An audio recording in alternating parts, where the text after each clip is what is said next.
Vacancy आई है Indian oil corporation limited में, marketing division में वैकेंसी आई हुई है और वैकेंसी है experience personal in non executive category. ठीक है, टोटल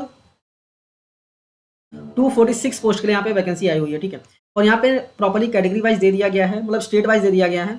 जूनियर ऑपरेटर के लिए वैकेंसी है ग्रेड 1 के लिए, जिसका बेसिक पे होने वाला है 23,000 से स्टार्ट होगा, 78,000 तक जाएगा। ठीक है, और यहाँ पे स्टेट वाइज प्रॉपर्ली बाइफिकेशन दिया गया, जैसे हरियाणा में 2 वैकेंसी है, हिमाचल प्रदेश में 4, जम्मू कश्मीर में 1 है, लद्दाख में 6 है, पंजाब में 12 है, राजस्थान में 6 है, उत्तर प्रदेश में 45 है, उत्तराखंड में 8 है, अरुणाचल प्रदेश में 3 है, आसाम में 10 है, बिहार 9, नागालैंड 7, वेस्ट बंगाल 2 और छत्तीसगढ़ 8। इसके बाद स्क्रॉल डाउन के नीचे आएंगे, मध्य प्रदेश में 21 है, महाराष्ट्र में 21 है, दादर नगर हवेली एंड दमन दीव में 2 है, आंध्र प्रदेश में 18 है, कर्नाटका में 12 है, केरला में 3 है, पुडुचेरी में 1 है, तमिलनाडु में 13 है और तेलंगाना में 1 है। ठीक है, स्क्रॉल डाउन के नीचे आएंगे तो यहाँ पे कुछ पोस्ट दिए गए हैं जो कि बेसिकली पीडब्ल्यूबीडी कैटेगरी के लिए ही रिजर्व है, जिसमें जूनियर अटेंडेंट के लिए है यहाँ पे 23,000 23,000 23,000 सेम यहाँ पे बेसिक पे होने वाला है।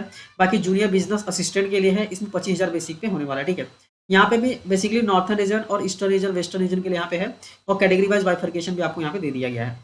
स्क्रॉल करके नीचे आएंगे तो पोस्ट वाइज क्वालिफिकेशन भी बता दिया गया है। जूनियर ऑपरेटर के लिए यहाँ पे मैट्रिक पास होना चाहिए, +2 ईयर्स का ITI पास होना चाहिए स्पेसिफिक ट्रेड्स में, और यहाँ पे ट्रेड भी दे दिया गया। ठीक है, और यहाँ पे कम से कम 1 साल का एक्सपीरियंस रिक्वायर्ड है।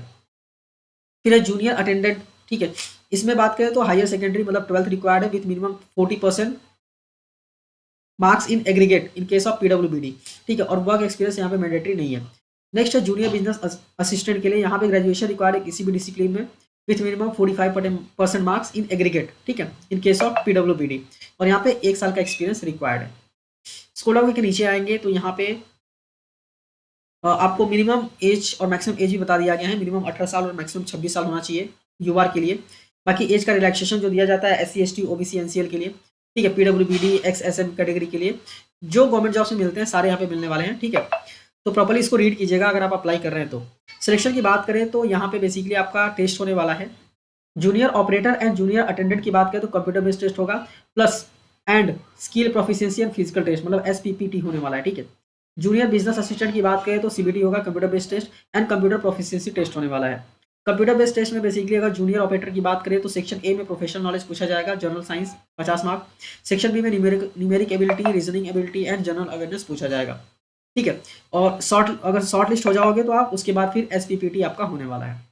इसके बाद जूनियर अटेंडेंट की बात करें तो यहाँ पे न्यूमेरिक एबिलिटी 40 मार्क, रीजनिंग, उसके बाद जनरल अवेयरनेस पूछा जाएगा। इसके बाद अगर आप शॉर्टेस्ट हो जाते हैं तो फिर SPPT यहाँ पे आपका होने वाला है।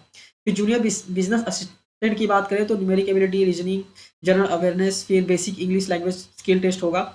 इसके बाद आप शॉर्टलिस्ट किए जाते हैं तो कंप्यूटर प्रोफिशिएंसी टेस्ट आपका होने वाला है। यहाँ पे कोई भी निगेटिव मार्किंग नहीं होने वाली है। और यहाँ पे ये भी बताया गया है कि SPPT में या फिर CPT में क्या क्या चीज़ें चेक करने वाली हैं। ठीक है, तो आपका बेसिकली कंप्यूटर नॉलेज वगैरह सब चेक किया जाएगा, तो एक बार इसको रीड कीजिएगा क्या क्या चीज़ें यहाँ पे चेक करने वाले हैं। ठीक है, अगर आप अप्लाई कर रहे हैं तो इस PDF को रीड करना बहुत जरूरी है, नहीं रीड करेंगे तो गलतियां कर देंगे आप। ठीक है, इसके बाद एप्लीकेशन रजिस्ट्रेशन प्रोसेस की बात करें तो लास्ट डेट अप्लाई करने का 23 फरवरी 2025। ठीक है, और सारे डॉक्यूमेंट्स अपलोड करने हैं, कौन से साइज में अपलोड करने हैं, सारी चीज़ें यहाँ पे दी हुई हैं। और यहाँ पे एक हैंड रिटन डिक्लेरेशन भी दिया गया है जो कि आपको लिखना है, लिखने के बाद इसको अपलोड करना है। ठीक है, वापस क्या क्या चीज़ अपलोड करनी है, कितने साइज में अपलोड करनी है, सारी चीज़ें दी गई हैं। इसके बाद कंप्यूटर बेस्ड टेस्ट में सेंटर्स कहाँ कहाँ हैं वो भी प्रॉपर्ली यहाँ पे दे दिया गया है, तो वो आप एक बार रीड कर लीजिएगा अच्छे से। इसका स्क्रॉल होकर के नीचे आएंगे तो यहाँ पे इंपॉर्टेंट डेट्स दिए गए हैं, जैसे 3 फरवरी 2025 से ऑनलाइन एप्लीकेशन स्टार्ट हो जाएगा। इसके बाद लास्ट डेट अप्लाई करने का 23 फरवरी 2025। आपका जो एडमिट कार्ड है वो मार्च या फिर अप्रैल में इशू किया जाएगा। कंप्यूटर बेस्ड टेस्ट अप्रैल में होने वाला है। इसके बाद जो आपका अगर आप क्वालिफाई हो जाते हैं और शॉर्टलिस्ट हो जाते हैं तो इसके बाद SPPT या फिर CPT के लिए अप्रैल या फिर मई में आपका टेस्टिंग होने वाला है। तो उम्मीद करता हूँ प्रॉपर्ली आपको समझ में आ गया होगा। फिर भी अगर आप अप्लाई कर रहे हैं तो इसको डाउनलोड करके अच्छे से रीड कीजिए, उसके बाद आप अप्लाई कीजिएगा। डाउनलोड करने के लिए टेलीग्राम चैनल ज्वाइन कर लीजिए, मैंने वहाँ पे ऑलरेडी शेयर कर दिया है। ठीक है, वहाँ से आप इजीली डाउनलोड कर सकते हैं। मेक श्योर कि टेलीग्राम चैनल ज्वाइन कर लीजिएगा क्योंकि वहाँ पे हम सारे PDF शेयर करते रहते हैं। ठीक है, और ये चैनल को सब्सक्राइब करना मत भूलिएगा। मिलते हैं नेक्स्ट वीडियो में। Thank you for watching and all the best.